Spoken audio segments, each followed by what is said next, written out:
Welcome to The Explainer. Today, we're jumping into a topic that powers, well, literally everything in our lives. I mean, from the blinking of an eye to the entire geopolitical landscape of our planet. We're talking about energy, so let's get right to it. So what is energy, really? The source material we're looking at gives us this just beautifully simple definition: the potential to produce change. That's it. It's the capacity to act, to transform, to get things moving. And believe it or not, this one simple idea is the key to understanding our entire energy story. And yeah, to figure out where we're going, we first have to get a handle on what energy fundamentally is. Now, here's where it gets really interesting. The word energy kind of has a split personality. You talk to a physicist, and for them, it's this abstract thing, a quantity, right? The work needed to change a system. But for the rest of us, in our daily lives, energy is something you can touch. It's a tangible resource. It's the oil, the gas, the sunlight. It's the stuff we literally dig up and fight over to power our world. For the last couple of hundred years, the story of our civilization has been built on one specific type of energy. It's been an incredibly powerful solution, but as we'll see, a limited one. So take a look at this chart. Now, I know the data here is from our source from 2003, but it paints such a stark picture of where we were. Back then, a massive 87% of all global energy came from non-renewable sources. That was the foundation of the whole energy economy we're now trying to change. So what are these fuels? Well, you can think of them as ancient sunlight, really. They were captured by plants and animals millions of years ago, then buried, compressed, and cooked into what we know as coal, oil, and natural gas.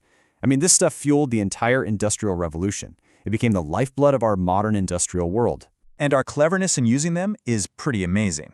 Like, how do you ship a gas across an entire ocean? You shrink it. You can actually liquefy natural gas down to just 1/600th of its original volume. I mean, that's an incredible technological feat that made it a truly global fuel. But here's the thing, this foundation we built on fossil fuels, it has two major critical problems. Let's call them cracks in the foundation that are forcing us to question how stable it really is long-term. The first problem is, well, it's simple. This stuff runs out.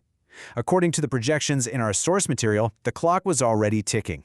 They figured petroleum reserves could be depleted around 2050, natural gas around 2150, and coal maybe by 2300. So you see, it's not a question of if, but when. And then there's the second problem, the environmental cost. You burn these fuels, and they release gases that lead to things like acid rain, and of course, contribute in a huge way to the greenhouse effect. The source is pretty blunt about it, pointing out that coal, the fuel that kicked this whole thing off, is the dirtiest of all our major energy resources. Okay, so with a foundation that's both finite and costly, humanity started this quest for new solutions. And this search, well, it brings us to the most exciting part of the story, harnessing the raw, incredible power of nature itself. So, here's the crucial thing to remember.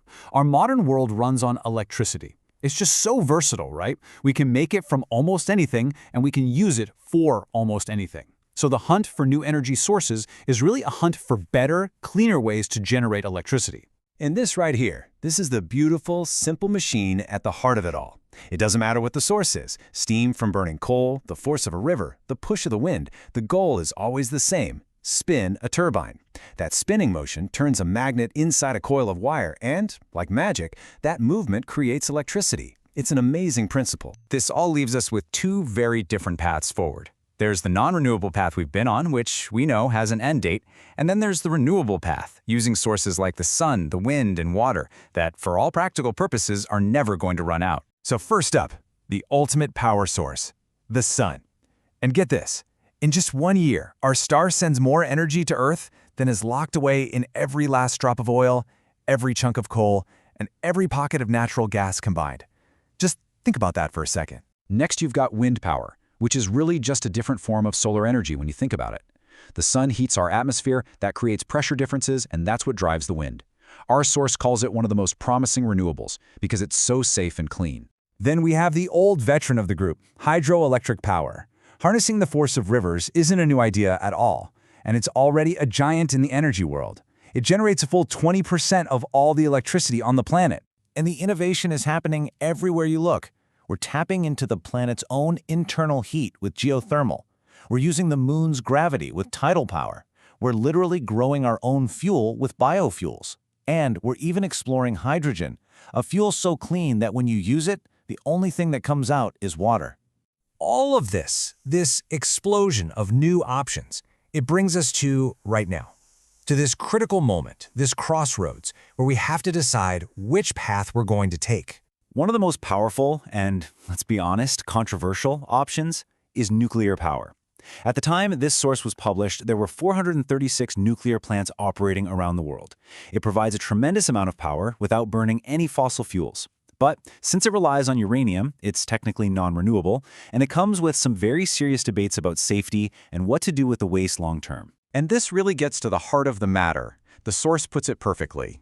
The truth is that we find ourselves in a time when we must rethink our habits of energy usage. You know, it's not just about swapping one fuel for another, it's about fundamentally re-examining our entire relationship with energy itself. Which brings us right back to where we started. That definition. Energy is the potential to produce change. We have used that potential to build this entire modern world. And now, with that exact same power in our hands, the only question that really matters is, what change will we choose to make next?